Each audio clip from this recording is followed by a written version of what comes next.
Civil World Headquarters. This is Todd coming at you with another teacher tip video. Today we're going to be looking at our Elementary Engineering Design Challenge bag.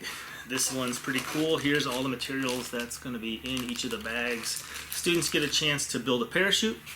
They're going to make and launch a catapult, and they're going to build a marble maze.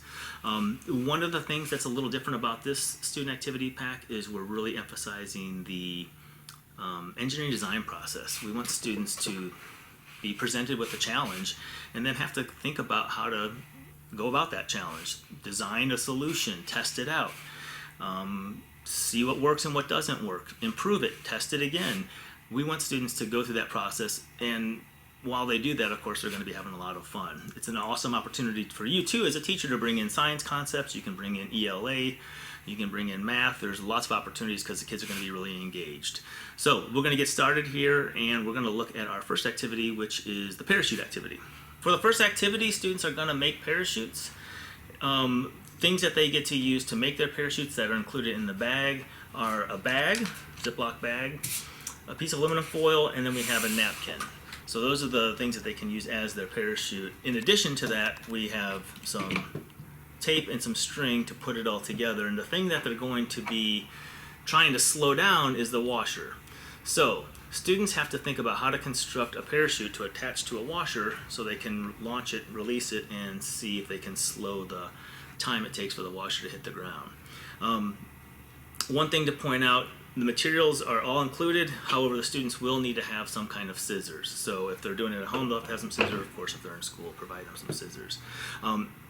One of the things that the kids might want to explore, in addition to the different types of materials, how long the string needs to be, different shapes of the parachutes, all those things allow students to have many different ideas and allow them to test them, and they can make many different types of parachutes.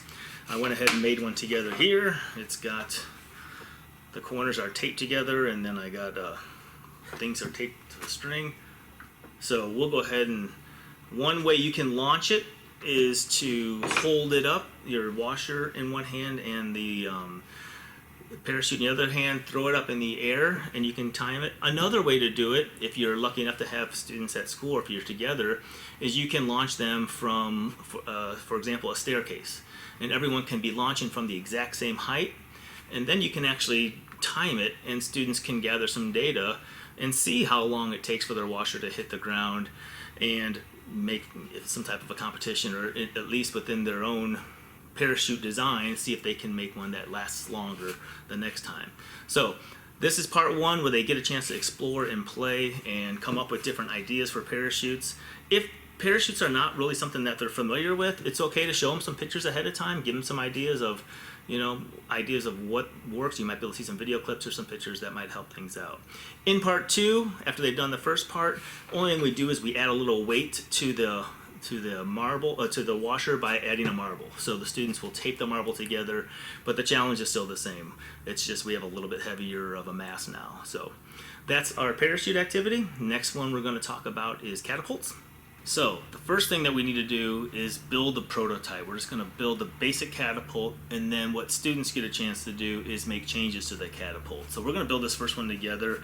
The directions are step by step in the student activity guide. The first thing the students have to do is get 5 of these craft sticks, put them together, and go ahead, take some of the small rubber bands that are in the bag and tape them around, use the rubber band to put the sticks together. Go to the other side and do the same thing. So you have a small rubber band holding together 5 craft sticks. If the rubber bands are too difficult to use, tape works just as well, and students can just go ahead and use tape instead. So it's not a big deal if they would rather use that. Once they get 5 craft sticks put together, then they go ahead and get 2 more craft sticks. Same thing, 1 rubber band. This time they're only going to do one end, because they're going to open the other end and slide the other 5 craft sticks in the middle. Now, in order to make it so that we can launch it, we need to be able to put our finger here and launch our pom-pom. So, at this point, we need to include a launching platform, which is a 1-ounce cup lid, and it's got a piece of tape. And when you put it on there, put it at the end, but make sure you leave a little room here so you can launch the pom-pom. Each bag has their own pom-pom. Pull it back, and that's how it works. So with the prototype, students have an opportunity. There's 3 different parts. The first one, they look at how high they can launch the catapult or launch the pom-pom. Then they look at how far they can launch it, and at the end, we actually put a target out there, and they need to manipulate their catapult so it hits the target in as few tries as possible. For all of these, there is a tape measure included, so they can measure how high or how far, or set the target at specified locations. So again, this is a little different because it's a prototype, but then kids get to use the prototype and make changes. Hope you have fun with the catapult, because when we did it here, we had a lot of fun. The next activity is called Marble Maze. For this activity, students are going to use various items in the bag: string, aluminum foil, they can use a napkin, they can use craft sticks. But what their challenge is for them to make a maze on a piece of chipboard and have a marble do various tricks or accomplish some different challenges.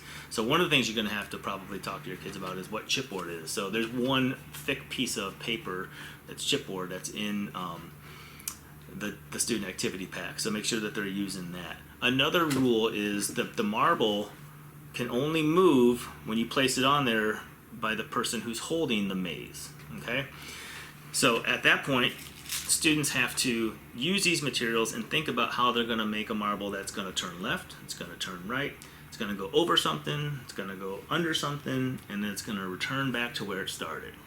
So those are the challenges that the students have to make. Here's an example of one that we made using some of the various materials. This is one that we threw together pretty quick. Once the students are able to accomplish all the obstacles, then the challenge is to make it as fast as they can. So they can continue to make changes, they can continue to modify their maze, but the same rules apply. The marble has to only move because the person controlling it is maneuvering the piece of chipboard. So that activity is our marble maze.